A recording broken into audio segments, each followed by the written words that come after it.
നമസ്കാരം. Daily news ശുഭദിനത്തിലേക്ക് സ്വാഗതം. ഭൂതകാലത്തിലെ തോൽവികളെ മറന്ന് പുതിയ പ്രതീക്ഷകളോടെ ജീവിതത്തെ പുനർനിർമ്മിക്കാം. പുതിയ തുടക്കങ്ങൾക്കായി പരിശ്രമിക്കാം. ശുഭദിനത്തിലേക്ക്. ഡെയിലി ന്യൂസ് ശുഭദിനം നിങ്ങൾക്കായി അവതരിപ്പിക്കുന്നത് അമൃത്വേണി ഹെയർ എലിക്സിയർ. ആ നാട്ടിൽ കടുത്ത വരൾച്ചയായിരുന്നു. അതുകൊണ്ട് തന്നെ അയാളുടെ പറമ്പിലെ മിക്ക കൃഷികളും നശിച്ചു. വിഷു വരാനിരിക്കെ കണി കാണാൻ പോലും കതിരില്ല എന്ന സത്യം അയാളെ വിഷമിപ്പിച്ചു. വീട്ടിൽ വിഷുക്കണിയും സദ്യയും ഒരുക്കാൻ പണമില്ലാത്ത അവസ്ഥ. നിരാശനായി ഇരുന്ന അയാളുടെ മുന്നിലേക്ക് അയാളുടെ അച്ഛൻ വന്ന് ഇങ്ങനെ പറഞ്ഞു: "നോക്കൂ മോനെ, കണിക്കൊന്ന പൂത്തു നിൽക്കുന്നത് നോക്കൂ. പ്രകൃതിക്ക് പോലും തോൽവി സമ്മതിക്കാൻ മനസ്സില്ല. മണ്ണിൽ അല്പം പ്രതീക്ഷയുണ്ടെങ്കിൽ എന്തും പുനർനിർമ്മിക്കാം."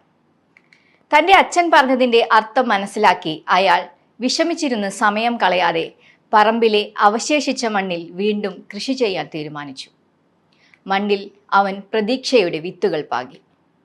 ആ വർഷത്തെ വിഷു അല്പം ലളിതമായിരുന്നുവെങ്കിലും അയാളുടെ മനസ്സിൽ വലിയ പ്രതീക്ഷകളായിരുന്നു. വിഷു നമുക്ക് നൽകുന്ന വലിയ സന്ദേശം പുതിയ തുടക്കങ്ങളുടേതാണ്. ഭൂതകാലത്തിലെ തോൽവികളെ മറന്ന് പുതിയ പ്രതീക്ഷയോടെ ജീവിതത്തെ പുനർനിർമ്മിക്കാം. പുതിയ തുടക്കങ്ങൾക്കായി പരിശ്രമിക്കാം.